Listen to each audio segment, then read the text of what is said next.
Modern society and globalization have been key players in the extinction and spread of certain languages around the world.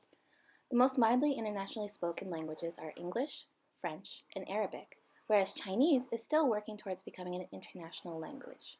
In the United States, there has been a move in 3 states to eliminate bilingual education not only in schools, but particularly in California, the access to Spanish books where English learners live has been reduced. According to past research and polling data, Americans favor making English the official language of the U.S. government. In addition, the people most likely to support these views are European Americans rather than Hispanics and other minority groups.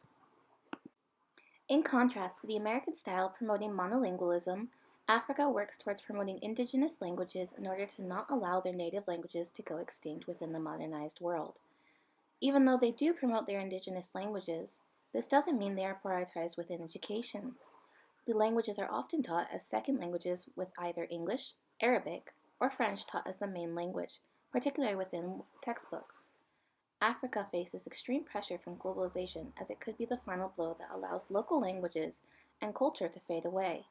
The sad news is that among the 6,000 languages and dialects in the world, around 50% are threatened, yet the English language is considered to be the most dominant within the 6,000. Globalization has made it impossible for African nations to protect their culture. Since the beginning of world exploration by Christopher Columbus, Hernan Cortés, and other explorers, colonization has become a reality. We first began to see a decline in modern indigenous cultures and languages around this time.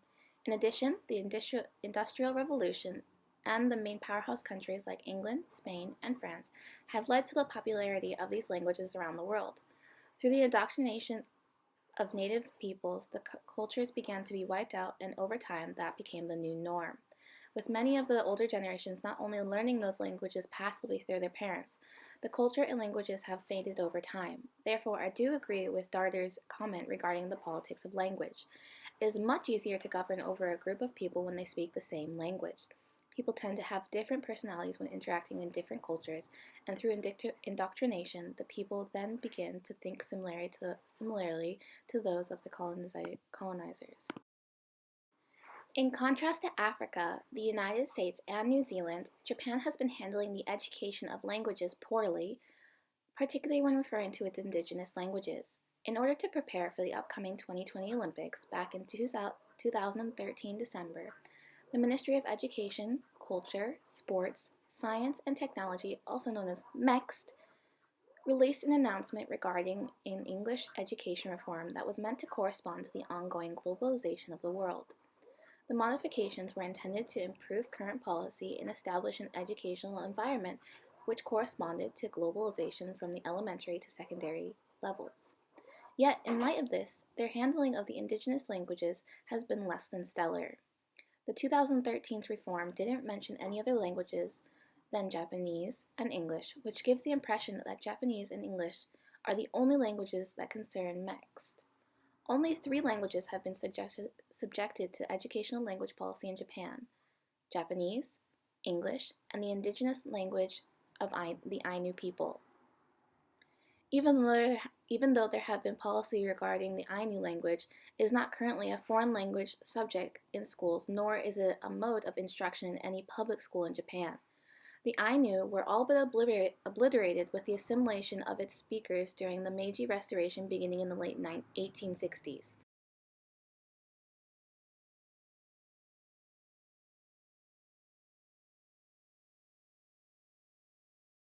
Borders were redefined at the end of the Second World War, which saw many Ainu residing on Sakhalin and the Kuril Islands expelled from their homes and were repatriated as Japanese citizens to the island of Hokkaido. As early as the 1950s, has been an increasing interest in reviving the language, which led to the language courses becoming available all over the prefecture. Today, these centers rely on residents enrolling their children in addition to compulsory education. Even though Japan voted in favor of the UN Declaration of the Rights of Indigenous Peoples, UNDRIP or UNDRIP, in 2007, it has failed to apply its framework and only in 2019 has the country recognized the Ainu as an indigenous people through the 2019 Ainu Policy Promotion Act. The UNDRIP hasn't carried any legally binding language and didn't require the Japanese government to recognize any of its indigenous groups like the Ainu or the Okinawans, which caused the 2019 Ainu Policy Promotion Act. As much as the Japanese government spends on the English education within Japan, the government has been reluctant to afford the Ainu any additional benefits. Growing up, many people around me were monolinguistic and didn't feel the need to learn an additional language in order to communicate with the rest of the world. Within America, there's this sentiment that where people say, "In America, we speak English," which denies the right of other minority groups to speak their native language or practice their culture. I remember having a couple of Asian students in my grade growing up, and they brought their food to school. And while many people around me made fun of the smell, they often looked embarrassed, which, looking back, was very unfortunate. Also, my cousins are half Mexican, and even though their mother has been pushing for my cousins to learn Spanish in order to communicate with their relatives in Mexico, my older girl cousin wants to stop learning as she doesn't necessarily find it to be important to her identity or needs. America is such a diverse group of people that it may be difficult to educate the population similar to that of Africa in terms of the reading on language, ideology, and power.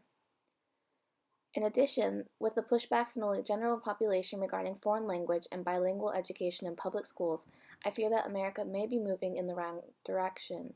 The power, dynamics within the world are constantly changing, and I believe we are not properly supporting our youth's future's needs properly.